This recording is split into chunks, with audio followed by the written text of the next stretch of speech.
Okay, so support vector machines, chapter 9. So support vector machine has a lot of mathematics. So we don't cover all mathematics so necessary for support vector machines, but I would like to explain most essential part.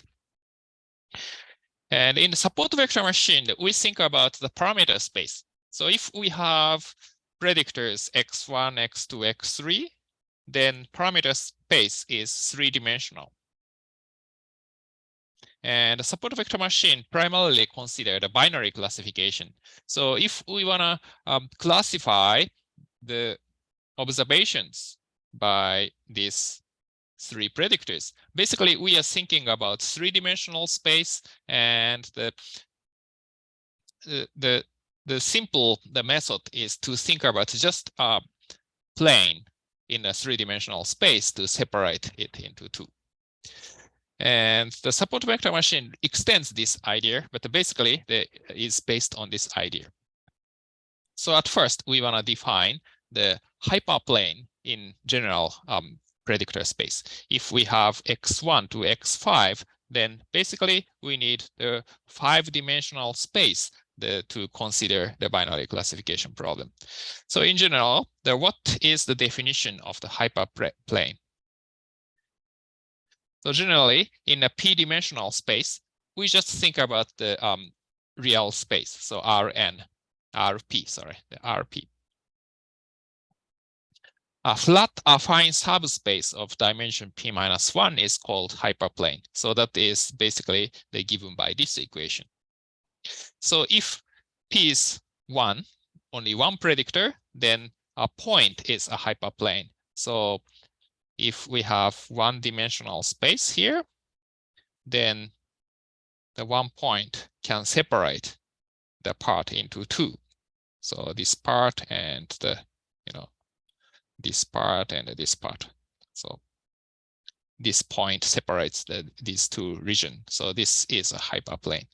So if p is equal to 2, then straight line is a hyperplane. So if we have two-dimensional space,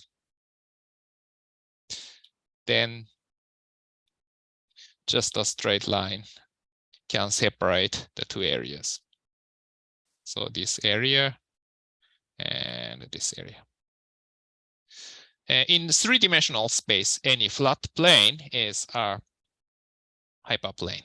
And if p is equal to 4, the four-dimensional space, the three-dimensional flat space is a hyperplane. So this separates the entire space into the two subgroups, subsets.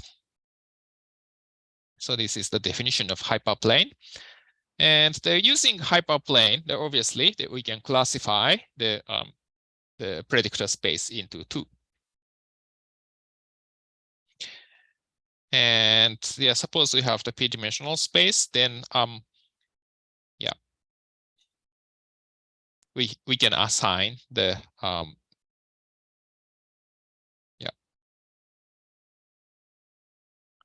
maybe before that. So we are thinking about binary classification problem. So we have the predictor, the x, and x is p-dimensional, and suppose we have n observations.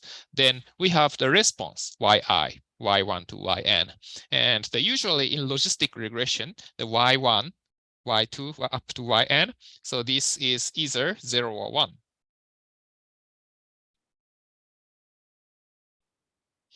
But in support vector machine, for some reason that we define the two possible values as -1 and +1. We can see the reason soon later. But so we define the yi is either -1 or +1. So if we have a hyperplane in a parameter space, predictor space, which perfectly separates the cases with yi is equal to -1 and yi is equal to 1, then we can separate with this hyperplane. And if this value, this left-hand side is positive, then yi is equal to 0, and the negative, and then yi is equal to -1. So we can find this quantity to separate the hyperplane. So basically, if, for example, we have x1 and x2, and suppose, for example, this, then this is suppose 1 and this is equal to 2, then this is orthogonal to 2, 1 vector, right? So 1, 2 vector, sorry, 1, 2 vector. So this is basically the x1 plus 2 times x2. And if x1 is equal to 0, x2 is equal to 1, so this is equal to 2 on this plane. So that means the -2. So if this is positive, this means this area. Oh, sorry, this area. And the negative, then this area. Okay. So if the two groups, two categories are perfectly separated by this plane, then we can see this. So these red and blue are all observations. Red maybe this is positive, so this is yi is equal to -1, and this group is yi is equal to +1. So if the observations are perfectly separable, this straight line can separate these two groups, perfectly linearly separable. Yep. And we can write this situation as by just one equation like this, because if yi is positive, then so this left-hand side is positive. So that means the yi times this left-hand side is positive. And also if yi is negative, then this part is negative. So if we take the product of yi and the left-hand side, then that should be positive. So if we code this binary classification label as ±1, then we can write these two equations by just this one equation, so that this is more convenient and concise expression. So in some sense, yi is equal to ±1 is more convenient. Yeah, mathematically more convenient. So 0, 1 is also convenient in the sense that the expectation corresponds to the probability of yi is equal to 1. But in this context, yi is equal to ±1 is more convenient.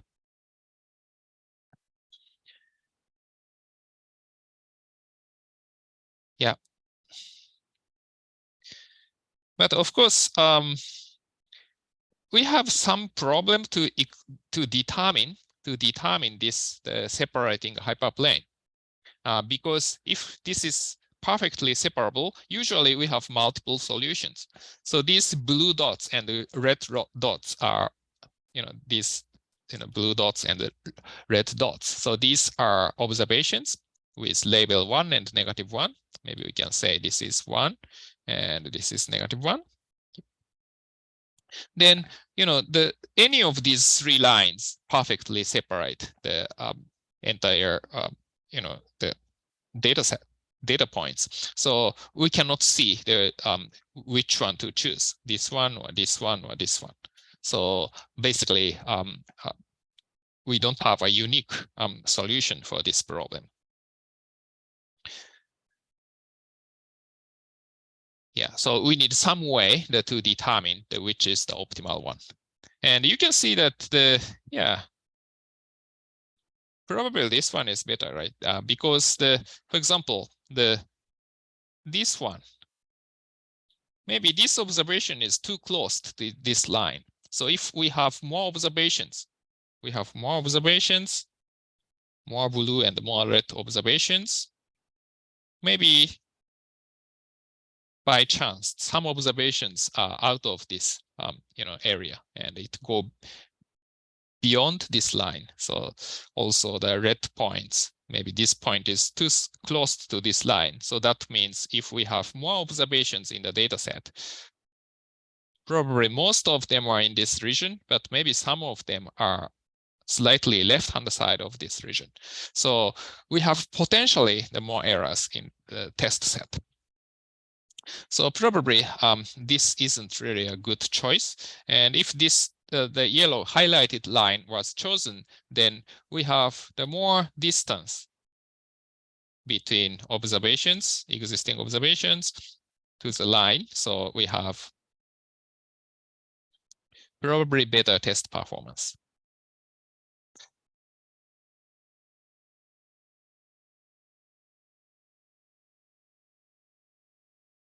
So the idea of the support vector machine is that we maximize this distance. So usually we denote this as m. So we maximize this distance. So if this line has a different slope or a different location, then basically the minimum distance from the observations to the line is getting larger, getting smaller. So we want to maximize this m. So then that we can uniquely determine this. So this line maximizes this m. And this rule is interesting because basically this line is determined by these three observations. So other observations do not matter. For example, this observation does not matter. So in likelihood-based methods, if we have some extreme observations, then that affects the result. And like here and here. But in this support vector machine is robust against outliers in the sense that only these three observations basically determines the line. But it's also it has also some risk because just a few observations determines the line. So in that sense, it may not be robust method. It really depends. It's robust against outliers. Yeah, it's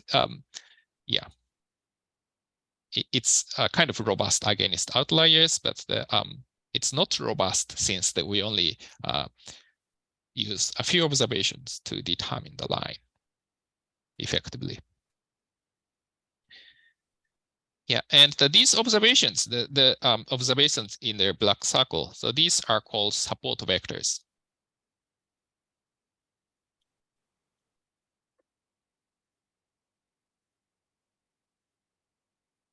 So this one, or this one, this one. So these three support vectors. So in separable case, there are usually p+1 support vectors.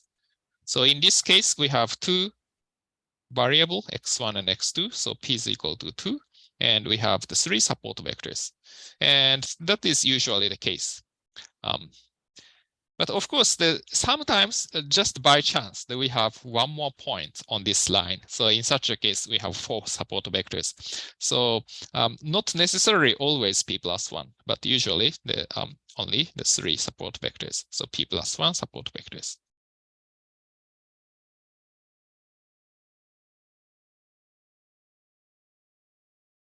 Yeah. Do you have any questions so far?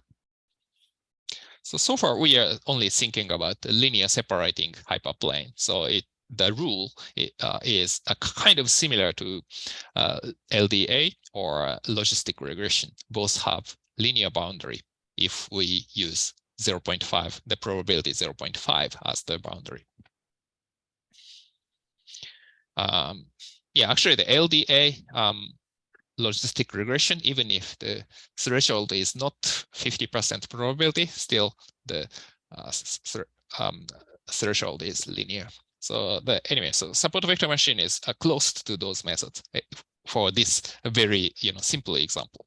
Later we extend this support vector machine, support vector. What should I say? So support vector classifier into support vector machines. Then that we can have stronger methods. Okay, so mathematically, this maximum margin classifier is obtained by maximizing this distance, the shortest distance between the boundary and observations under these conditions. So first condition is just the normalization condition. So we have an equation for a hyperplane, but this if we multiply some constant, still it represents the same hyperplane. So just to avoid that, to obtain the uniqueness, that we suppose that this beta 1 to beta p. So this is a normal vector to the hyperplane. So this as unit vector. So this is unit vector. And this condition is just exactly means that the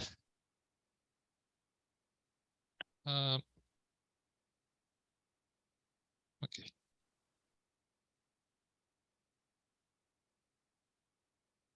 Yeah, so I will explain from now. But the condition exactly means that the distance between the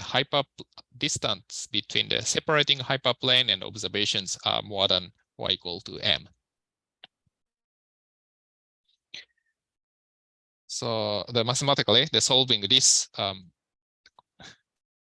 maximization problem is the maximum margin classifier. So yeah, so I would explain why this represents the distance between hyperplane and observations are at least m. So at first, just a review of the linear algebra. So what is the inner product? The A, B. So example, so for example, the A vector A is A1, A2, and the vector B is B1, B2. Then A inner product B is equal to A1, B1 plus A2, B2. So this is inner product. And this is algebraic definition of inner product. But what's the meaning in a space? Then, okay, so suppose this is vector A, and we have some vector B. Maybe vector B is here. Then what is the A inner product B? That is the size of A, the length of A times this projected distance.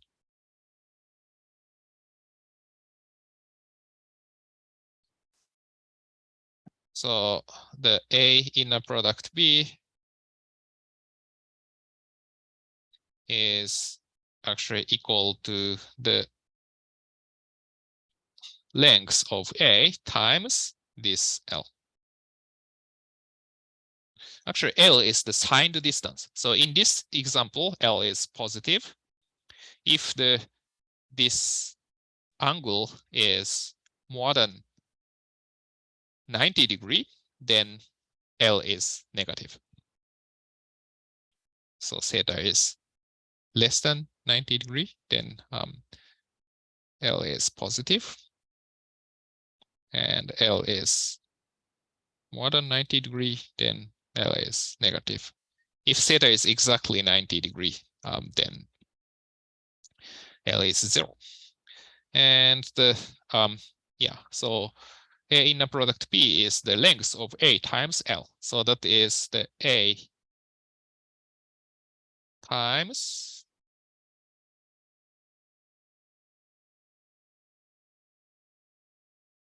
sorry, this is not really correct. So the B times sorry. Yeah.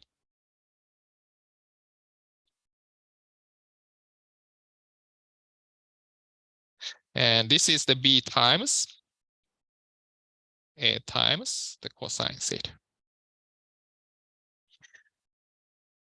Yeah, so basically the important thing is when B is a unit vector, then A inner product B is equal to L. So the signed distance of this vector A to the direction of B.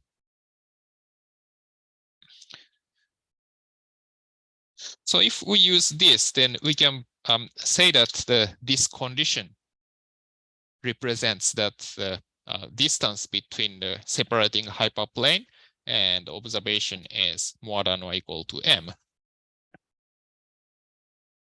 So you can see that okay, so example of P is equal to 2, only the 2 predictors.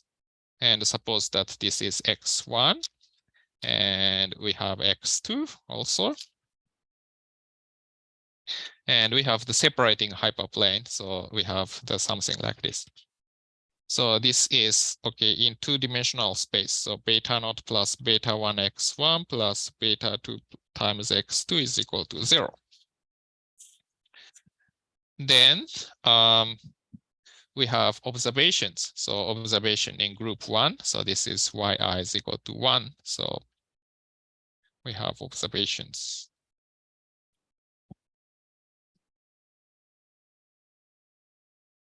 And we have the observation with label -1, like this.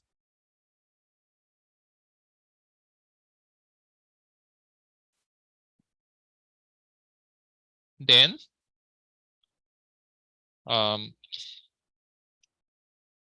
suppose just we take one observation, maybe from here to here. So this is ith observation and maybe xi1 and xi2. So just I write x1, x2. Then what happens about the beta 1, beta, yeah. So yeah. So what's the distance between this and this hyperplane? So basically we want to know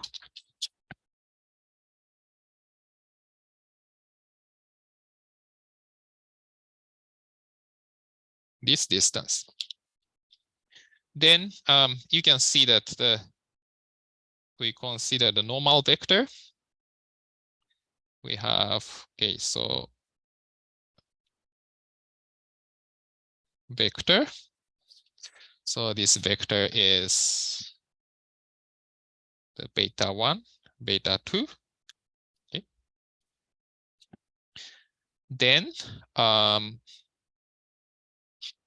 yeah, if we think about the projection of this vector into the direction of beta 1, beta 2. And here beta 1, beta 2. So this length is 1. But first, this length is 1. And then what happened? So then this distance is equal to the beta naught plus beta 1 x1 plus beta 2 x2. So this is the signed distance, but this is a positive case. So this is the actual distance. Then next, think about this straight line. So this hyperplane. Then distance from here to here. So this is actually beta naught plus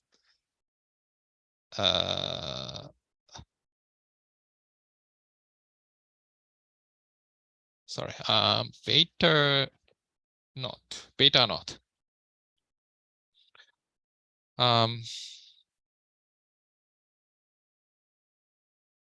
Maybe negative beta naught, because the B1 this is the beta 1 x1 plus beta 2 x2. So because this is inner product. Inner product is the 1 times this quantity, right? So inner product of this and this is equal to this distance times the signed distance. So this distance is beta 1 x1 plus beta 2 x2. And this distance from here to here is the negative beta naught, because yeah, so if you take any point on this hyperplane, x1, x2, maybe x1 prime, x2 prime, then inner product beta 1, beta 2, and x1 prime and x2 prime is actually the beta naught, negative beta naught because of this equation. So this is the inner product. So that is equal to negative beta naught because of the definition of this straight line. So that means that this distance is the difference between this quantity and this quantity. So that means the beta naught plus the beta 1 x1 plus beta 2 x2. So longer one minus the smaller one. So beta naught minus beta 1 x1 plus beta 2 x2. So actually this is the distance between, vertical distance between this point and this. So this point. So now you can see that this is the distance between the separating hyperplane and the observation. So ice observation. And so that is larger than m. So that is the yi. So this is the case that yi is positive. If yi is negative, then signed distance is also negative. So this distance is also negative. And if you multiply yi, which is equal to -1, then that is larger than m. So that means, so these red observations have at least the distance of m, to this direction. So now that we can say that we can say that this is the separating hyperplane.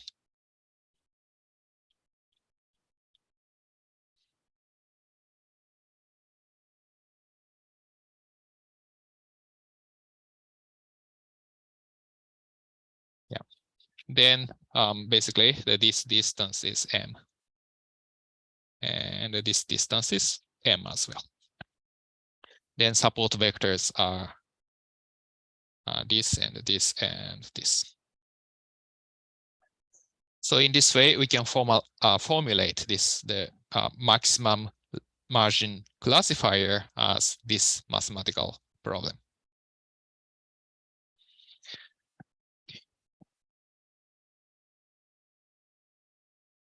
Yeah, so again, the support vector, the maximum margin classifier is basically the linear method. So boundary is linear, but the one new idea is the maximal margin. So we maximize the margin M. So this is intuitive, but not statistical idea. Maybe we can, formulate this statistically, but the more like the engineering idea. So if M is large, then classification is safe. Yeah, so do you have any questions so far?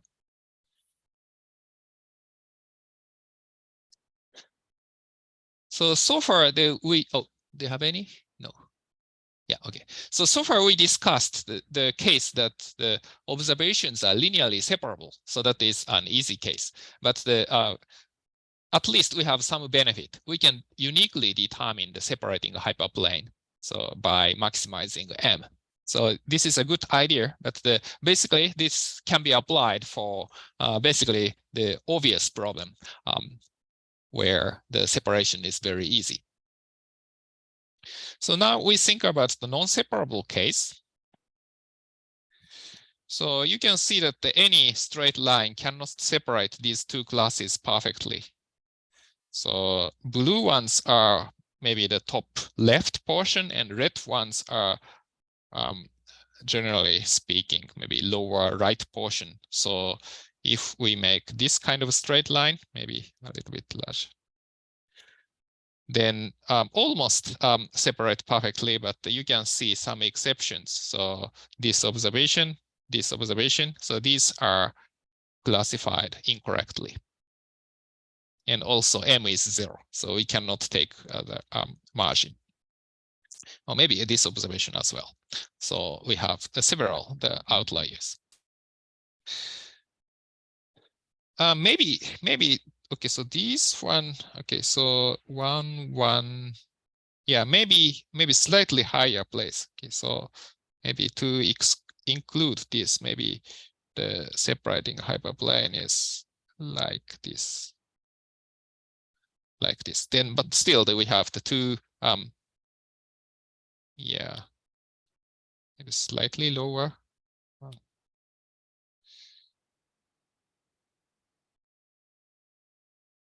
Maybe around here. I don't know. Yeah, so somewhere, but anyway, so some at least some discrepancy, so some errors. So this and this are misclassified.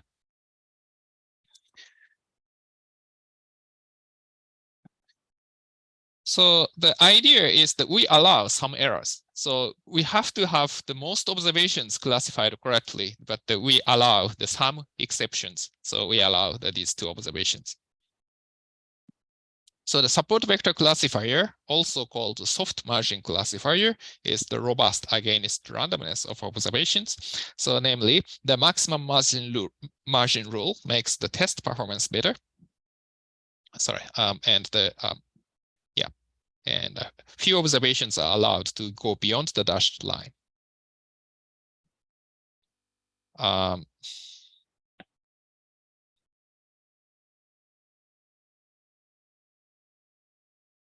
Sorry, yeah. So robustness. Yeah. So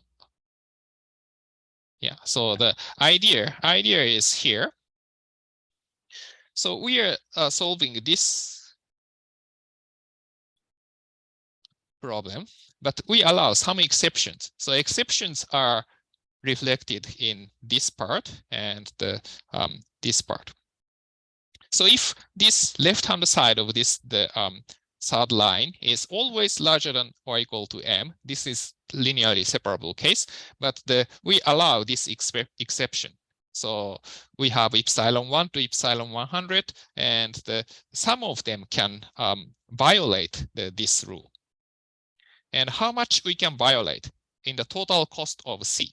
So C is a kind of the allowance for error.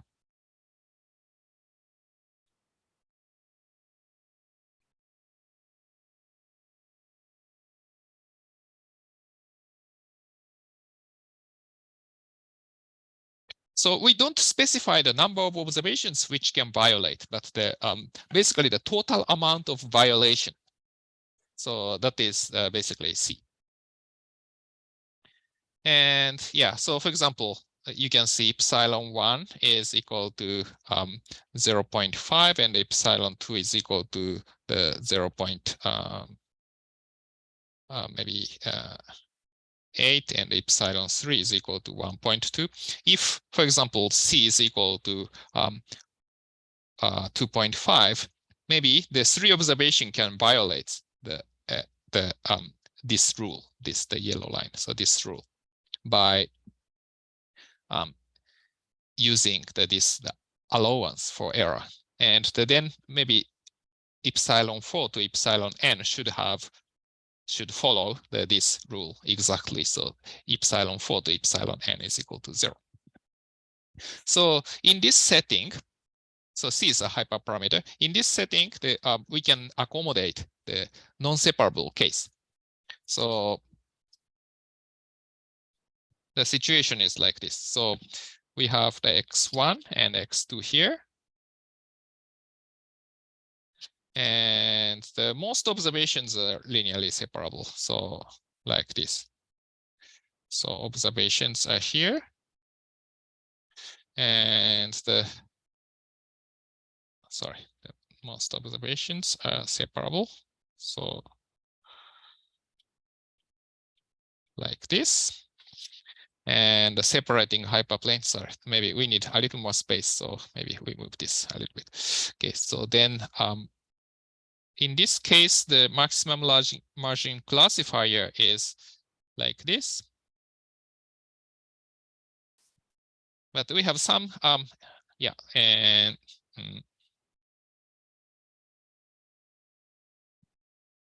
maybe this. Then maximum margin is like this. So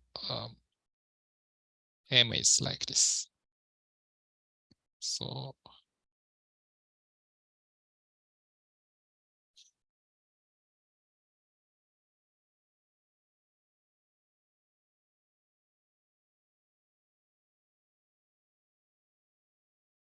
So in this case, the size of M is here, and M is also the distance here as well. And support vectors are this observation and this and this. But the we allow the non-separable case. So maybe one observation here and one observation here, and maybe one observation here. 1.1.2. Okay. Okay, so this doesn't look good. Sorry. 1 point. Oh, okay, so maybe.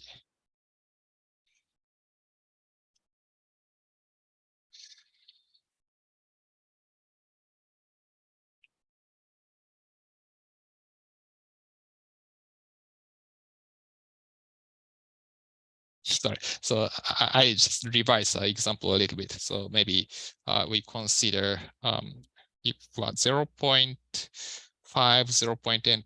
Yeah, so suppose that the C is 2.8. Okay, and suppose this situation, then the solution is like this, and the three observations that violates the rule. So those three observations are here and here and here. But this is okay because you can see that the it violates the rule, but still we have, okay, so the distance of the 0.5 m, so 1 minus 0.5 m here, and also the distance here is 1 minus, sorry, this is not, sorry, distance from here, right? So distance from here, but you can see this is maybe 1 minus 0.8 times m, or even this observation. So this observation actually that go beyond the separating hyperplane, but still, so we are allowed to have some error, and this is actually 1 plus, sorry, what's that? So 1 minus 1.5 m. Sorry, 0.5, 0.m. 1 minus 0.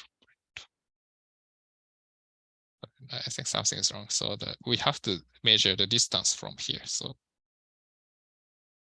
this is signed distance, and actually we are thinking about distance from here to here, assuming that this point is correctly separated. But in this case, this point go beyond the other side. So distance is negative 0.5 m, and this is but still okay because the epsilon 3 is 1.5, and this is still the distance of negative 0.5 m. So in this case, okay, so if C is equal to 2.8, this is the solution. So this hyperplane is the solution, because except for these three observations, all points are separated correctly. Then these three exceptions, the error size is 2.8, so it's still allowed. So this is the support vector machine. So in this case, the support vectors are defined as these three, the plus, these three plus, so these three. So you have 6 support vectors. Yeah, so this is pretty complicated procedure, but basically the human has to give the constant C.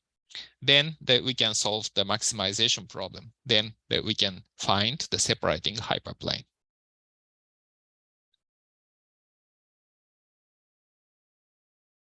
Yeah.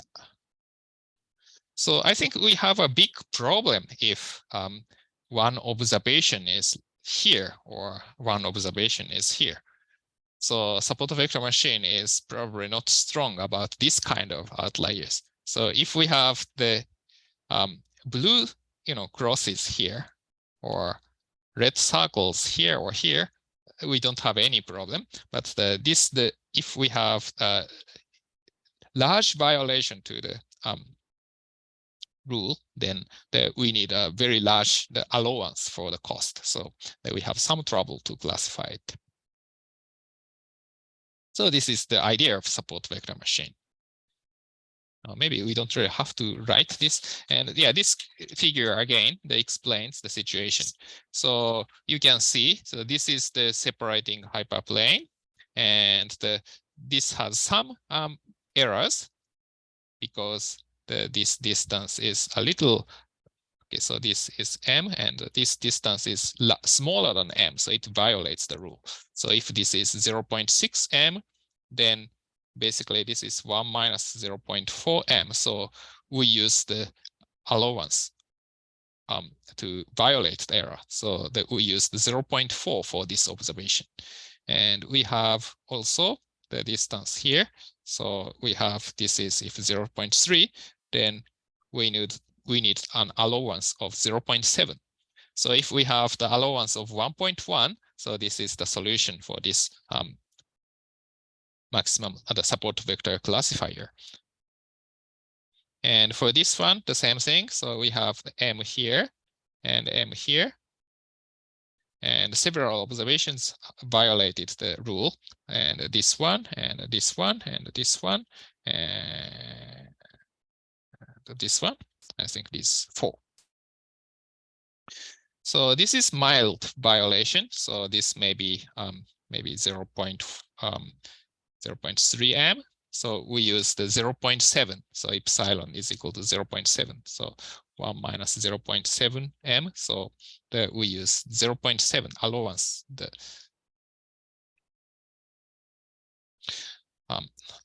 allowance of 0.7 for this observation, and this observation maybe the 0.5 maybe, so 0.5 m, so that we need the allowance of 0.5.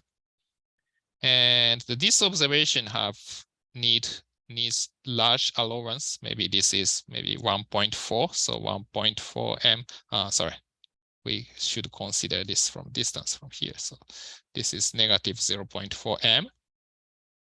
Because it go beyond the separating hyperplane, so the negative 4 m. So we need the allowance of 1.4, and we need allowance of maybe 1 for this.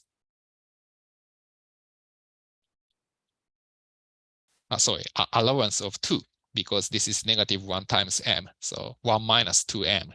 1, yeah, parenthesis 1 minus 2 m is the needed allowance. So maybe some observations even go beyond this dashed line. Maybe we have the observation 13 here or observation 14 here. So in such a case, the epsilon can be even larger than 2. But as long as it's within the C, the total allowance is within C, then that should be fine for this question. Yeah, so different size of C determines different kind of the solution. So these 4 planes expresses the same data set, but the separating hyperplanes are different. So you can see, for example, this line and this line have different slope, even though these are the same data set. So in this case, basically the C is large. Upper left pane, we have large C. So actually we can make M large. Large C is the more generous rule, so we can make M larger. So you can see the size of M is pretty large, and the size of M here to here is pretty large. But the many observations violates the rule. Actually, it seems that all observations violates the rule. So this is probably the maximum possible C for this classification problem. And the lower right pane is obtained by small c. So small c means we have small m. If c is too small, we cannot even get a solution. But for this case, it's it's still possible, and the M is here. And some observations violates the rule. So this one and this one and this one, and this one. This is one observation. Maybe two observations. I'm not sure. Okay, one blue and one red. So we have these 1, 2, 3, 4, 5, maybe 6. So this violates the rule. So still we have some allowance C, but in this case the M is much smaller. And what C is the best? It really depends. So basically we have to determine by cross-validation. So this is a hyperparameter. So hyperparameter is basically a constant, but we have to determine it optimally in some sense. Yeah. So then basically we can apply this method to most the binary classification problem, and the performance is similar to the logistic regression or the linear discriminant analysis. Do you have any questions so far? And so far, this isn't really different from just the linear discriminant analysis or logistic regression. And the strength of support vector machine is that it can deal with nonlinear boundary to classify two groups. So to make complicated boundaries linearly separable, we map all observation into a higher dimensional space. This is called a feature space. So for example, if original space is two-dimensional and we have x1 and x2, we can consider the map phi, which maps this observation into 1, 2, 3, 4, 5, five-dimensional space. So this basically we have the map from R2 to R5. So in this way, basically we have a higher dimensional space, so more chance to linearly separate the case, separate the observations.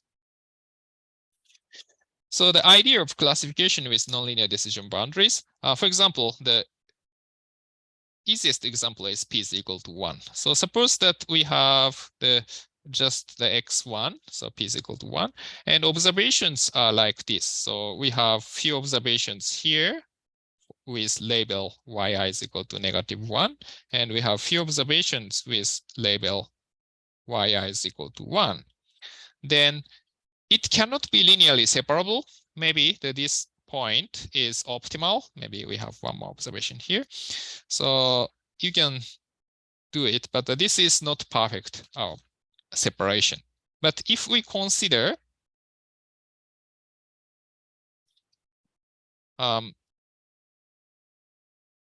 map from x to x square, so maybe I just say x, then basically the boundary is any function determined by beta naught plus beta 1 x plus beta 2 x square is equal to 0. So if this the parabola is allowed, then we can perfectly separate these observations by considering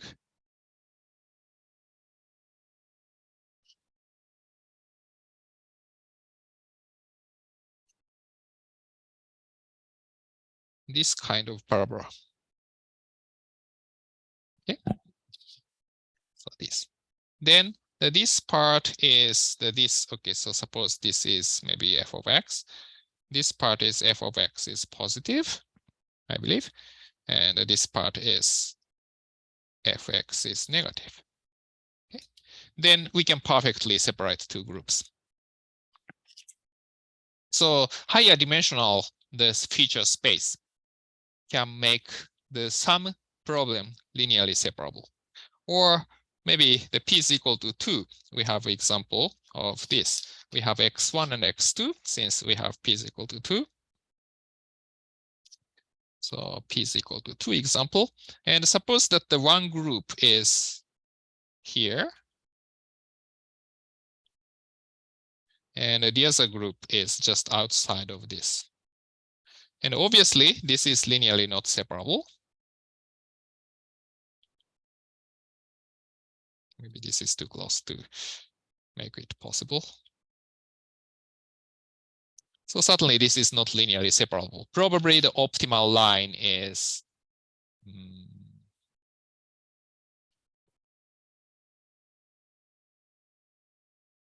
maybe like this. But okay, so this is the red area and this is blue area. But certainly this is not perfect separation. But if we think about x to maybe x1, x2 to maybe x1, x2, x1 square, x2 square, then separating hyperplane can include any circle, because any circle can be represented by the function of x1 square, x2 square, x1, x2, and constant. So that means the yep.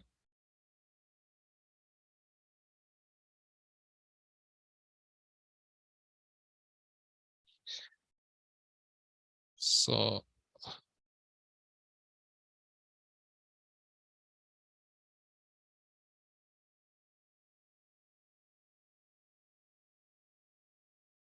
yes, so if any circle is allowed, then you can see, for example,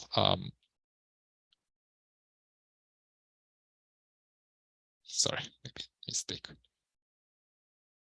Yeah, so this is circle. So you can see that this, okay, so this is f of x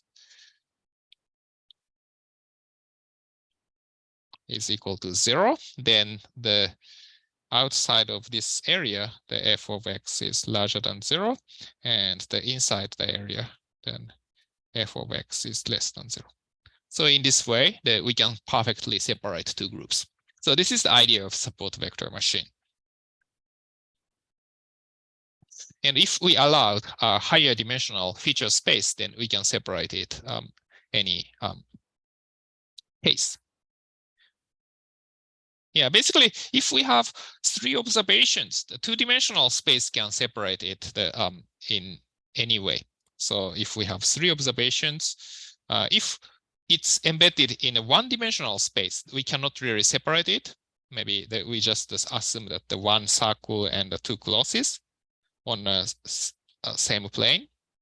We cannot separate these 2 groups. But if 2-dimensional space and 3 observations, then you can always separate these 2 by thinking about this line. So higher dimensional space can separate the most of the case. Of course, if 2 points with the different labels are at the same point, we cannot separate it. So we have some exceptions, but if we consider very high dimensional feature space, almost all cases are linearly separable. Yeah, and these are examples of the support vector machines. And this is the boundary. So this the solid black line is boundary. And you can see that this boundary is very complicated curve. So the support vector machine can deal with this kind of complicated decision boundary. They have questions so far? No, but it's neat. Okay, great. Yeah, and in actual, the support vector machine algorithm, the phi is not explicitly defined, and instead a kernel K is used, and the kernel K is defined as this. So we don't specifically define phi, but we define the inner product of x and x tilde. X and x tilde are just the 2 observations, 2 predictor values of the data. So once inner product is defined, then you can see, you can define the distance between 2 observations, right? If we have this, for example, the 3 data points, and we know the distance between the any 2 points of the 3 observations, then we can basically identify the all geometric information about those 3 points. So the defining the kernel is sufficient to explain what is phi. Yeah, and inner product determines the distance between any two observations. So if x and x tilde, then x minus x tilde. So yeah, so basically the distance, maybe the distance between x and x tilde is determined by just, the x minus x tilde. Maybe this is already vector, so x minus x tilde, and the x minus x tilde, maybe distance. So maybe you can take square root, but this is the defined by the inner product of x and the 2 times x and x tilde and plus x tilde. So as long as you define the inner product, then that we can define the distance. Maybe square root.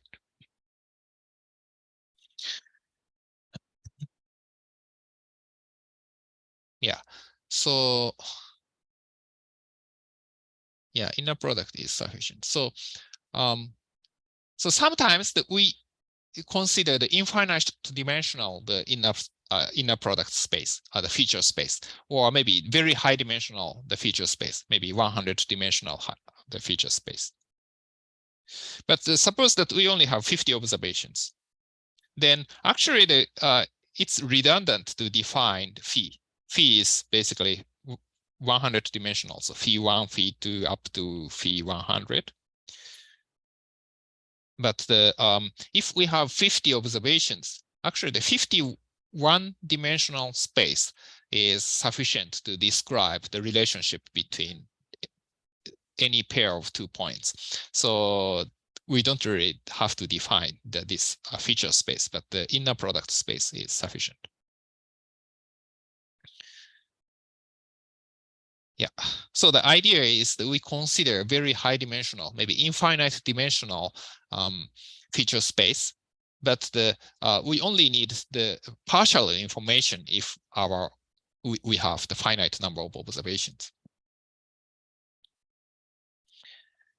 Yeah, so one example of the feature space is just the trivial one. So phi is just the identity map. So just the RP to RP. So in this case, usually we consider just Euclidean space. So inner product is defined as usual. Yeah, and in this case, the decision boundary is given by this form. So this is just natural because just this is the slightly the different expression, but this is just a linear equation of x1 to xp.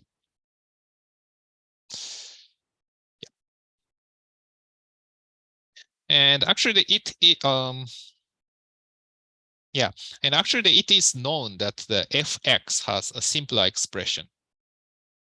And this uses all observations. So I is equal to 1 to n. But here, the second equation, that we only use the support vectors. So it's intuitively true that the support vector determines everything. So if we have the data for support vectors, that we can determine the separating hyperplane. So actually the f of x has very simple expression.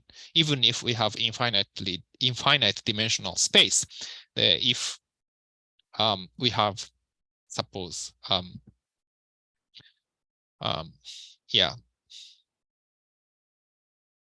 infinite dimensional space. Yeah, so if we have 100 observations, then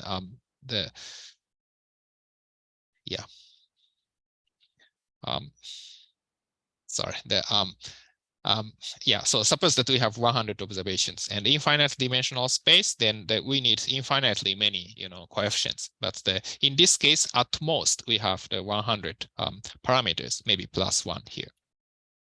And the support vector, number of support vectors is less than or equal to 100. If the number of support vectors are small, then actually this f of x has much simpler expression. And the expression, the simplicity of the expression depends on the hyperparameter c. but the, at least it's less complicated than this. Yeah, and inner product space satisfies these conditions. And yeah, so okay, so the if Phi's identity map inner product is this one, but in general, we generalize inner product into K of xi and xi x prime I. But the K should satisfy these conditions. The K is bilinear and satisfy this condition. Usually we only think about the real numbers. So we can just say the K of xy is equal to K of yx. If we allow some complex numbers, maybe we have to consider conjugate or something. But basically this is symmetric and bilinear. And K of xx is larger than 0. So basically the no points except for 0 vectors has the norm of 0. And what kind of K is used? One is this polynomial kernel. So D is just natural number. For example, D is equal to 3. Then, so this gives basically the polynomial up to degree 3. So if we have x1 and x2, two-dimensional space, then so this expression allows like x1 square or x2 cube or maybe x1 square, x3 or original x1 and x2 and so on. So polynomial. So this is called polynomial kernel. And obviously, for example, the K of xx, K of 0, 0, maybe. K of 0, 0 becomes 1, right? So the 0 vector does not go to 0. Maybe this is if and only if. And this does not satisfy the definition of kernel, but we consider the kernel in the feature space, not the original space. So it's fine that the 0 vector in original space does not have the norm 0 in the feature space. Yeah, and then the decision boundary is given by this equation. So we don't prove it, but the f of x is beta naught plus the support vector.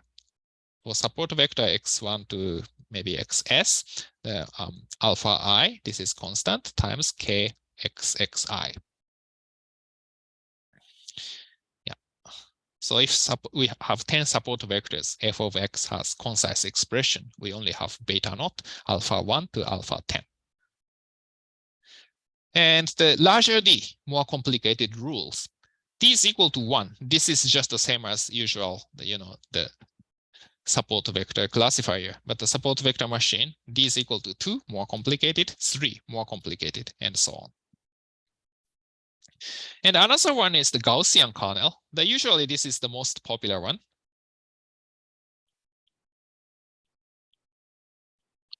And this gives infinite dimensional feature space. And K of xi prime is given by exponential of negative gamma times summation of the difference between the two, the coordinates square. Yeah. And the gamma here is hyperparameter. So you have to optimize it. And probably at this point, you found that we are not really sure what's happening in this feature space. If you are very smart, maybe you can imagine what's happening with this kernel, Gaussian kernel or polynomial kernel. But usually we cannot really imagine what's happening here. So just try some gamma and just try polynomial kernel and the Gaussian kernel to see the performance. And the support vector machine, many people say that the prediction performance isn't as good as neural network or advanced tree-based methods. And one reason is that this kernel isn't really a good shape, isn't really in a good shape, and we cannot really see it. So theoretically, we have infinite dimensional space, so any problem is linearly separable. So it sounds very strong, but probably this kernel, the shape of this kernel does not work well to many data sets. So the prediction performance isn't the ideal in many cases. But it really depends. Actually, the 15 years ago, the people say the support vector machine is very advanced methods and much better than neural network. But now the people use more neural network again. And this is the ROC curve. So ROC curve, this is so-called sensitivity, and this is 1 minus specificity. If both are 1, then that's good. So that means the 0, 1 is the optimal point. So basically, if this curve goes to here and here, then this is ideal. And the random rule, this is this. So this is random.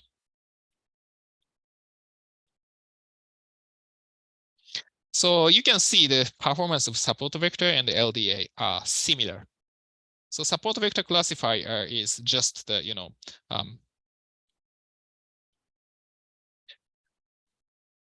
phi is equal to identity map. So just a linear classifier. And the support vector classifier and the LDA are both linear classifier. So the performance is pretty similar. At some point, support vector classifier is better, and at some point, the LDA is better. So very similar. But if we use support vector machine with several different parameters, then actually this is the best. And this is the support vector with gamma is equal to 10 to the power negative 1. So if we optimize parameter in support, hyperparameter in support vector machine, then usually it performs better than the random rule, better than the linear rule. Yeah, support vector machine can automatically deal with nonlinear relationship. So if the true relationship is nonlinear, then support vector machine that works better. Yeah, do you have any questions? Yeah, so the next one is what happens. The next one considers what happens when we have more than 2 categories. That we have often do the multi-category classification problem. Like we have to distinguish the handwritten digits of 0 to 9. Then we have 10 categories. And basically, support vector machine that performs poorly for this kind of question. So the textbook discusses the 1 versus 1 classification. So that means if we have A, B, C, we compare A versus B and B versus C and C versus A. But this makes poor sense because suppose that we have the 3 different information such as A versus B, and maybe the B versus C, and maybe this one is the C versus A. Then what's the classification rule? Yeah, for example, so this area is A. That is for sure because A beats C and A beats B. So that's fine. Or maybe you can say that this area is C. That is also fine. C beats A and C beats B. But it's not clear, for example, maybe this area. So this area, basically the B beats A. And C beats B. So B is better than A, C is better than B. So it looks like C, but actually the A is better than C. So it's not clear. So how to classify it? So it does not make much sense. And the 1 versus the rest classification, that is another possibility. But still, it does not make much sense. So maybe we have the 3 boundary and A and the not A and this one.